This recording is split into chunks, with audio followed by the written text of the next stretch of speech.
pelo personagem, essa continuidade ela já conta com 86 anos de duração.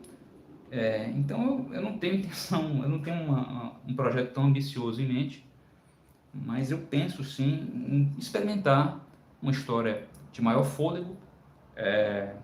Daí essa inquietação, daí havia uma certa inquietação em torno do projeto. Daí eu tenho interesse em compartilhar um pouco do passo a passo aqui com vocês. Senhores, eu já fiz muitas histórias curtinhas, como essa aqui, como ponto cego. Nem todas estão disponíveis na internet, aliás, a maioria esmagadora não está disponível na internet. Eu produzi para fanzines, eu produzi para arquivo, tá? Mas eu fiz muita história curtinha. Agora, histórias longas não.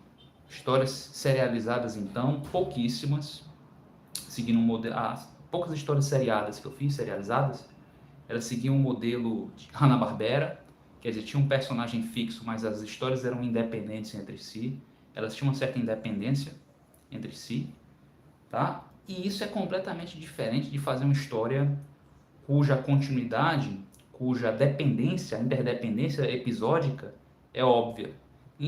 Por interdependência episódica, entenda-se que convém ler a história do começo ao ponto em que ela se encontra no presente.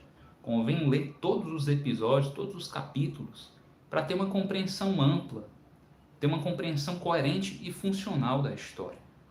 E isso, senhores, é um projeto ambicioso para quem faz quadrinhos no Brasil. De fato, falar sobre isso entre pessoas que fazem quadrinhos no Brasil soa até estapafúrdio, porque, em geral, mesmo com os recursos disponibilizados pela internet, pelas mídias digitais, nós não contamos com uma estrutura, sobretudo uma estrutura financeira, material, que nos permita investir em histórias de maior fôlego. Muito se comenta, eu não sei até que ponto você que está assistindo esse vídeo tem consciência disso, mas muito se comenta que um dos pontos negativos, entre aspas, entre muitas aspas, tá? Do quadrinho brasileiro, do quadrinho autoral, nacional, feito aqui, produzido por autores aqui, para uma cena local, para um mercado, pequeno mercado ou proto-mercado local. A maior parte dessas histórias são histórias curtinhas. Isso tem vários porquês. Apenas um desses vários porquês explica-se pelo fato de que nós não temos investimentos. Nós não temos investimento na área que nos possibilite dedicar-nos a projetos de maior fôlego, a histórias de maior fôlego, histórias que requerem um tempo maior de amadurecimento, um tempo maior de dedicação para a sua elaboração. O mais comum entre nós é fazer histórias curtinhas. Existe até um certo vício, eu ouso dizer, existe um certo vício.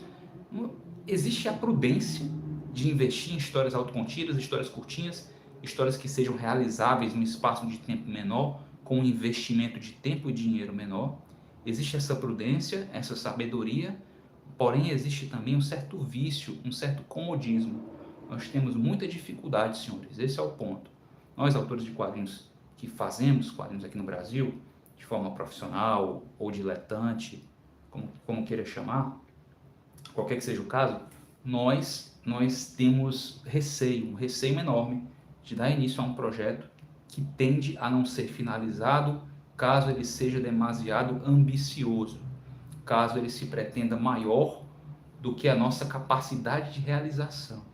Histórias seriadas, em geral, elas têm isso. Elas são intimidadoras. Elas nos fazem pensar bem duas vezes. Cara, talvez seja melhor realizar uma história de 20 páginas, de 40 páginas, sei lá, estourando 100 páginas, 200, quem sabe 160 páginas. Talvez seja preferível isso, passar 1, 2, 3 anos, 4 anos, o espaço de tempo de uma Copa do Mundo, 4 anos, para realizar uma história dessa, para realizar um projeto desse. Talvez seja preferível isso a investir numa série. Por quê? Porque séries são difíceis. Séries são difíceis. Mas existe, senhores. Existe interesse da parte de algum de nós trabalhar com séries. Existem algumas pessoas que o fazem. Existe a garotada aí do mangá. A garotada que produz quadrinho. Opa, teve comentário aqui que eu não vi. A garotada que... Como é que vê isso? A garotada que faz quadrinho, a garotada que faz quadrinho ao estilo mangá, a moda dos mangás,